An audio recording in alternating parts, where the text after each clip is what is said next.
안녕하십니까, 석윤중 행정사입니다. 오늘은 2024년 고용장려금 고령자 계속 고용장려금에 대해서 설명드리겠습니다.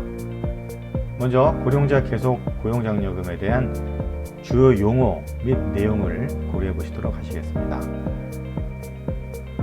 고령자 계속 고용장려금에서 계속 고용제도라는 이 단어는 계속 나옵니다.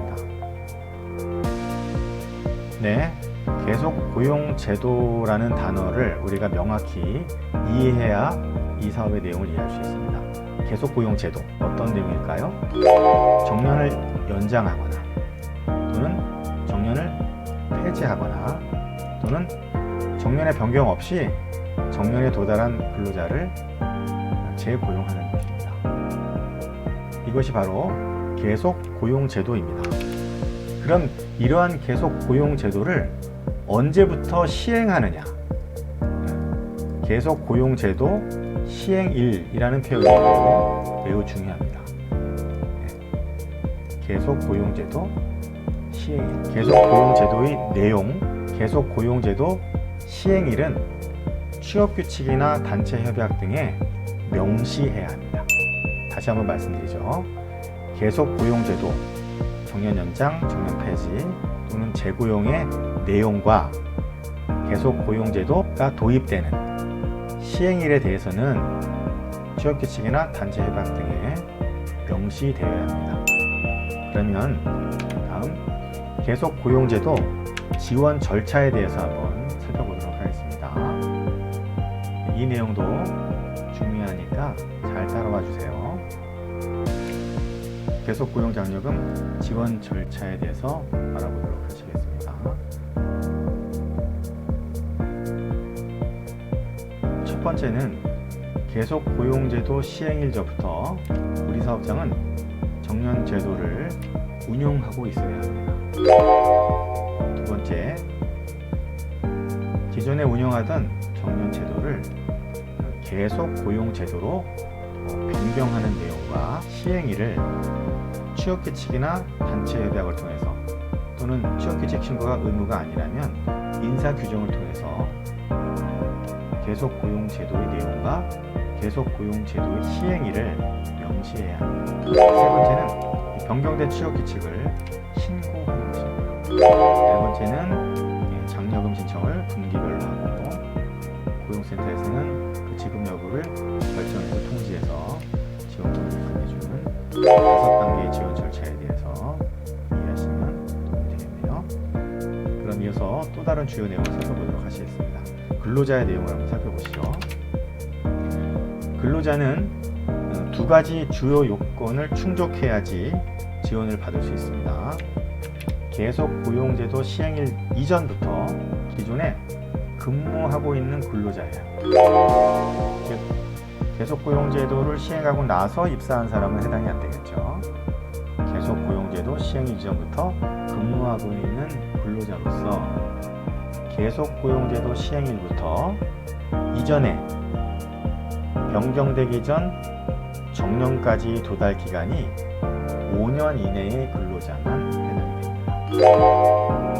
천천히 한번 보시면 이해가 됩니다. 다시 한번 말씀드리죠. 계속 고용제도, 정년을 연장하거나 정년을 폐지하기로 한 시행일 이전부터 근무하고 있는 근로자이고, 계속 고용제도, 정년 연장이나 정년 폐지 시행일로부터 기존에 운영하던 정년제도에서의 정년까지 기간이 5년 이내인 근로자가 해당됩니다. 재고용의 경우에는 동일하게 종전의 정년까지 기간이 시행일로부터 5년 이내의 자를 정년 다음 날부터 6개월 이내에 재고용된 근로자를 대상으로 합니다.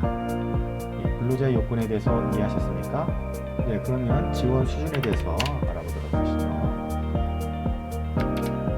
지원금은 분기 단위로 산정하고 계속 고용장려금 근로자 수당 30만 원을 그래서 산정합니다. 중간에 근로자가 입사나 퇴사를 하게 되면은 30만 원을 기준으로 일할 계산해서 금액을 산정합니다. 또는 휴직이나 결근 등으로 월 임금이 계속 고용 장려금보다 적게 되면은 지급받은 임금을 기준으로 지원을 받게 됩니다. 예, 지원금의 한도를 한번 보여주시죠. 예, 지원금 상한액은 해당 분기 매월 말일 피보험자 수를 3으로 나눈 평균 수에다가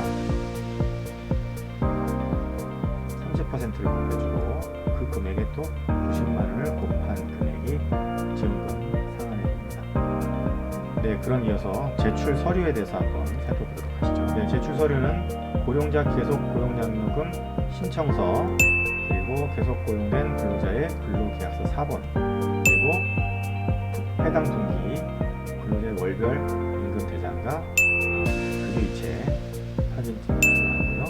또 계속 고용제도의 내용과 그 시행일을 명시한 취업규칙, 단체협약, 기타 정령 규정이 명시된 자료가 필요합니다.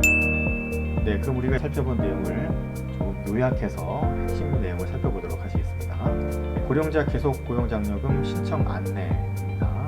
첫 번째 주요 내용은 고령자 계속 고용장려금과 고령자 고용지원금은 동일기간 중복 지원이 불가합니다. 네, 중요한 내용이 계속고용제도 시행일을 소급하는 겁니다. 계속 고용제도를 시행한 날부터 취업규칙 등을 신고하는 날까지의 기간은 30일이라는 내용입니다.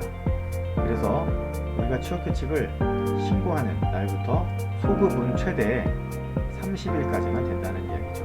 이 정도 유념해 보실 필요가 있습니다. 이 내용은 좀 복잡하니까 넘어가시고요. 네, 그럼 마지막으로 계속고용장려금 지원 요건에 대해서 한번 정리해 보시고 오늘의 시간을 마무리해 보시죠.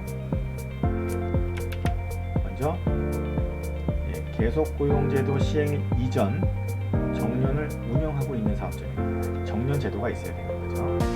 그리고 계속고용제도 정년을 1년 이상 연장하거나 정년을 폐지하거나 정년 이후에도 재고용하는 이런 내용과 시행일이 취업규칙 등에 명시되어야 합니다. 그리고 그거에 맞춰서 계속고용제도를 시행하는 조치가 필요하겠죠.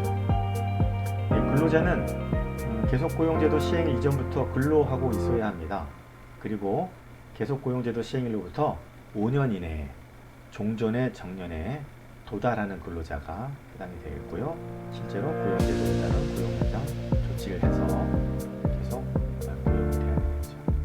네, 오늘 살펴보신 내용에 대해서 이해가 안 되시는 부분은 앞으로 돌아가셔서 몇 번 시청해 보시면 다소 이해하시는 데 도움이 될 것 같습니다. 네, 오늘은 2024 고용장려금 고령자 계속 고용장려금에 대해서 알아봤습니다. 이 내용에 대해서 자세히 알기를 원하시거나 궁금한 내용이 있으시면은 하단에 댓글을 참조해 주시기 바랍니다. 더불어 구독과 좋아요를 해주시고 댓글에 이메일을 남겨주시면 오늘 살펴보았던 계속 고용장려금 신청 안내 자료들을 보내드리도록 하겠습니다. 네, 감사합니다.